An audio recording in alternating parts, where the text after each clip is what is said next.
جس جگہ کا حضور کی ہجرت سے تعلق ہوا نہیں ہونا ہے وہاں بھی 2 نفل پڑھے جا رہے ہیں۔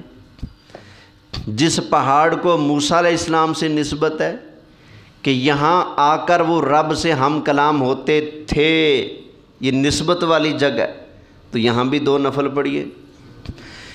اور جس جگہ کو نسبت ہے حضرت شعیب علیہ السلام سے کہ وہ یہاں رہا کرتے تھے، تو یہاں بھی 2 نفل ادا کیجئے، تو وہاں بھی 2 نفل ادا کیے۔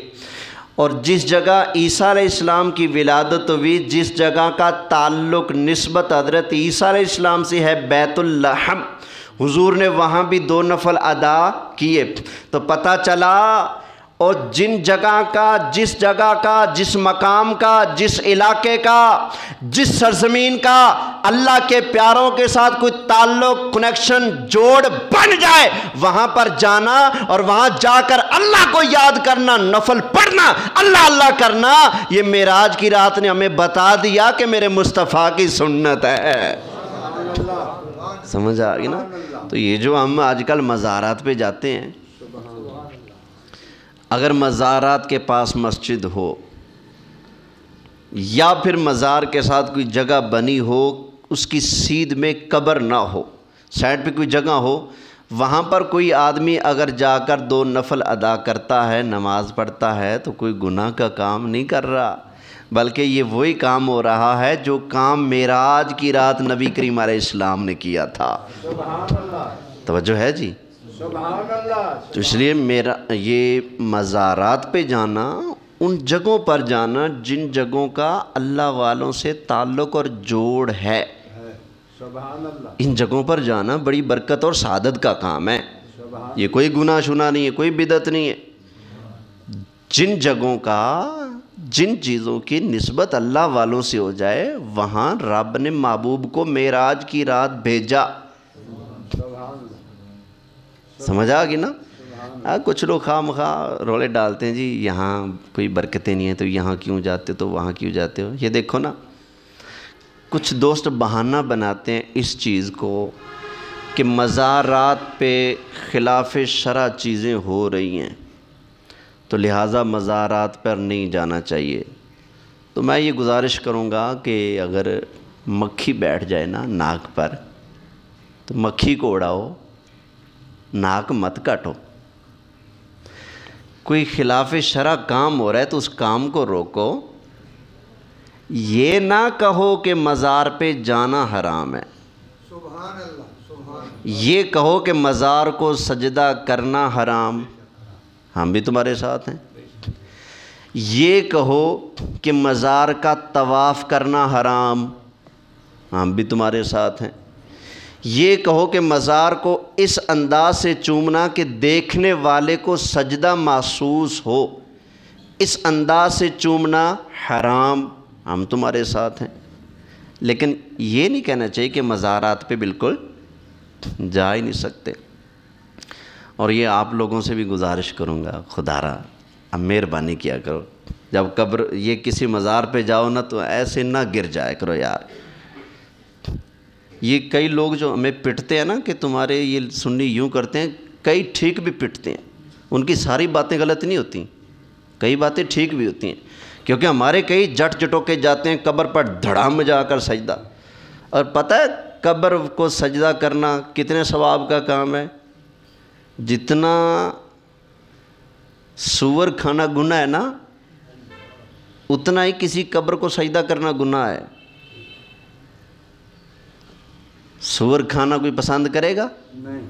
جتنی لعنتیں سور کھانے سے پڑیں گی نا، اتنی لعنتیں کسی قبر کو سجدہ کرنے سے پڑیں گی۔ سمجھ آ گئی نا؟ ہمارے نزدیک کائنات میں سب سے مقدس قبر نبی کریم علیہ السلام کی ہے۔ ہم حضور کی قبر کو سجدہ کرنا جائز نہیں سمجھتے تو کسی اور کو کیسے سمجھ لیں گے؟ سمجھ آ گئی نا؟ تو یہ آپ لوگ بھی اپنی اصلاح کیجئے۔ آپ لوگ تو بھائی چوم چام کے، کچھ لوگ سجدہ کر کے گزر جاتے ہو تو لوگ ہمیں پکڑتے ہیں۔ سمجھ آ گئی نا؟ یہ جو قریب مسجد توحید ہے نا ڈاکٹر ممتاز والی، تو ڈاکٹر ممتاز صاحب نے ایک مرتبہ مجھے کال کی، میرے پاس آؤ، میں چلا گیا، بٹھا دیا مجھے اپنے مولوی صاحب کے سامنے، خود کہیں غائب ہو گئے۔ مولوی صاحب سپیڈ کے ساتھ شروع ہو گئے مجھے، تم لوگ مزار پہ جاتے ہو، یہ کرتے ہو، وہ کرتے ہو، وہ کرتے ہو۔ میں نے کہا تو یار ہاں ہمارے لوگ جاتے ہیں یار، کچھ لوگ غلط بھی کرتے ہیں کچھ۔ نہیں تم اس کے ذمہ دار ہو۔ میں نے کہا میں کیسے ذمہ دار ہوں؟ کیسے تمہارے بندے ہیں نا اس لیے ذمہ دار تم ہو۔ میں نے کہا میں کہہ رہا ہوں جو قبر کو سجدہ کرے گا، اگر سجدے کے لائق سمجھ کر سجدہ کیا پھر تو ویسے بے ایمان کافر ہو گیا۔ اگر سجدے کے لائق نہیں سمجھتا، بس کہتا ہے کہ اللہ کا پیارا تھا، ولی تھا، شان بڑی ہے تو اس لیے سجدہ کر رہا ہوں، ورنہ یہ سجدے کے لائق نہیں ہے، پھر میں نے کہا یہ حرام ہے۔ وہ کہتا ہے چلو حرام اسی کرتے تو تمہارے بندے ہیں نا۔ میں نے کہا یار وہ کر رہے ہیں، میں روک رہا ہوں، کوئی خود بخود جہنم میں چھلانگ مارے تو میں کیا کر سکتا ہوں؟ کہتے ہیں نا ذمہ دار تم ہو کیونکہ وہ تمہاری کمپنی کے ہیں۔ میں نے کہا اچھا میری کمپنی کا کوئی بندہ غلطی کرے تو ذمہ میرا ہے؟ کہتے ہیں بالکل آپ کا ہے۔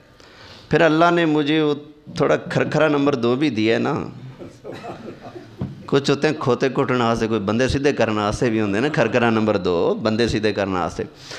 تو میں نے کہا یار مولوی صاحب مجھے جھوٹ نہیں بولنا، سچ بتانا، کیا آپ کی کسی جماعت کے بندے نے کبھی چوری نہیں کی؟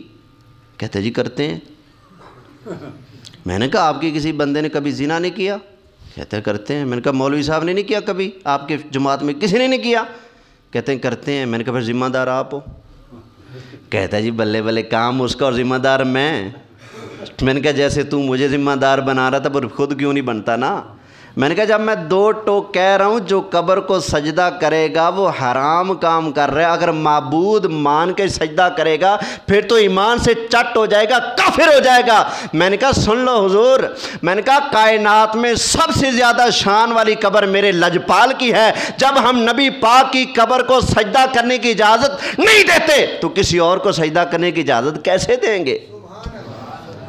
تو آپ سے میں پھر ایک مرتبہ یہ ہاتھ جوڑ کے گزارش کر رہا ہوں، خدا را ایسا کوئی کام نہ کریں کہ جس کی وجہ سے لوگ آپ کو مشرک اور بدعتی کہیں۔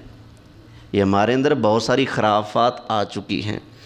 اچھا میں تقریر کر رہا ہوں نا، میں آپ کو بار بار کہہ رہا ہوں نا مزار پہ جانا جائز ہے، کہہ رہا ہوں نا، لیکن میں نے ملتان میں 12 سال گزارے ہیں۔ 12 سال میں 12 مرتبہ بھی ملتان کے مزارات جو نامی گرامی ان پر نہیں گیا۔ جانا جائز ہے لیکن میں نہیں جاتا۔ کیوں؟ اس لیے کہ واقعی کچھ خرافات ہیں، خصوصاً جو مزارات اوقاف کے تحت ہیں۔ کون سے؟ اوقاف کے تحت ہیں۔ وہاں عورتیں بھی آ رہی ہیں، مرد بھی آ رہے ہیں، سیلفیاں بن رہی ہیں، تصویریں بن رہی ہیں، گپ شپ ہو رہی ہے، ملاقاتیں ہو رہی ہیں۔ جن کو کوئی لکنے چھپنے کی جگہ نہ ملے تو قلعے پہ پہنچ جاتے ہیں۔ مزارات پر حاضری بالکل جائز ہے اگر شریعت کو ملحوظ خاطر رکھا جائے۔ اگر شریعت کو ملحوظ خاطر نہیں رکھا جائے گا تو کسی بھی مزار پر جانا نہیں چاہیے، نہیں چاہیے۔ ہاں جو دوسرے مزارات ہیں جو اوقاف کے تحت نہیں ہیں، کیونکہ حکومت کو دین اسلام سے کیا ہوتی ہے؟ حکومت کو اگر دین اور اسلام سے کوئی غرض ہوتی تو پاکستان میں کب سے اسلام نہ نافذ ہو جاتا؟ یہاں پر عاشق رسول پھٹے لگتے اور گستاخ رسول یہاں آزاد چھوڑے جاتے؟ حکومت کو اگر کوئی دین سے غرض ہوتی نا، ان کو تو اپنے پیٹ سے غرض ہوتی ہے، پیٹ کے علاوہ کوئی مطلب ہی نہیں ہوتا ان کا بھائی۔ تو جو پیٹ سے باہر نکلے گا تو وہ سوچے گا نا مزارات پہ جائز ہو رہا ہے نا جائز ہو رہا ہے۔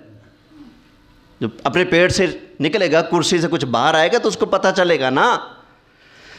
تو بہرحال یہ مزارات پر گزارش یہ ہے کہ ہمارے امام اہل سنت مولانا شاہ احمد رضا خان بریلوی رحمۃ اللہ علیہ، انہوں نے فتاوی رضویہ شریف میں لکھا ہے کہ کسی بھی مزار پر جائیں تو قبر سے 4 ہاتھ پیچھے کھڑے ہوں۔ کتنے؟ اور جن کی وجہ سے ہمیں بریلوی کہا جاتے ہیں ان کی تعلیم یہ ہے، قبر سے کتنا پیچھے کھڑے ہونا ہے؟ 4 ہاتھ پیچھے کھڑے ہوں۔ جو کچھ آپ نے پڑھنا ہے پڑھیں، جو کچھ آپ نے اصالہ ثواب کرنا ہے کریں، دعا مانگیں، اپنے لیے بھی ان کے لیے بھی دعا کر کے آپ واپس آ جائیں۔ بس یہ طریقہ ہے. اب قبر کے اوپر جا کر لیٹیں مارنا، اور اس کو میں نے آپ کو بار بار کہہ رہا ہوں، ان لوگوں کی باتیں کئی صحیح بھی ہیں. میں نے خود کئی مرتبہ دیکھا ہے، بندہ آتا ہے سیدھا آ کر قبر کو سجدہ کر رہے ہیں، خود دیکھا ہے. وہ ویڈیو بناتے ہیں پھر لوگوں کو دکھاتے ہیں، دیکھو بھائی کیا ہو رہا ہے.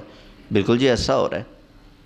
خدا کا واسطہ آپ میں سے کوئی بھی کہیں بھی کسی بھی مزار پہ جائے، آپ کے پیر کا ہے، کسی اور کے پیر کا ہے، تو کسی بھی مزار کو سجدہ بولیے، سجدہ کس کو کرنا ہے؟ فَاسْجُدُوا لِلَّهِ وَاعْبُدُوا. سجدہ صرف اور صرف اللہ کو. بس نبی کریم علیہ السلام کو آ کر اونٹوں نے سجدہ کیا. صحابہ نے کہا آقا ہم بھی کریں؟ فرمایا نہ. ایک صحابی آئے، آقا وہاں بادشاہوں کو سجدے ہو رہے ہیں، آپ کی شان سبحان اللہ، آپ کو سجدہ کریں؟ فرمایا نہ. تو ایک مرتبہ زیادہ اصرار ہوا تو حضور نے فرمایا بتاؤ میری قبر کے پاس سے گزرو گے تو کیا سجدہ کرو گے؟ نہیں آقا. فرمایا جیسے میری قبر کو سجدہ نہیں کرو گے تو اب بھی مجھے سجدہ نہ کرو. حضور فرماتے ہیں اگر میری شریعت میں اللہ کے علاوہ کسی اور کو سجدہ جائز ہوتا تو میں عورت کو حکم دیتا کہ تیرے شوہر کے خاوند کے بڑے احسان ہے تو اس کو سجدہ کر. جب اس کی اجازت نہیں تو کسی کو بھی سجدے کی اجازت ہے. سجدہ صرف اور صرف اللہ کی ذات کو. سجدہ ہے اس نو پھبدا ہے جڑا سب دے عیب کجدا ہے. اللہ تعالیٰ میری گزارشات قبول فرمائے اور ہم سب کو عمل کی بھی توفیق عطا فرمائے. وما علیہ الا البلاغ المبین.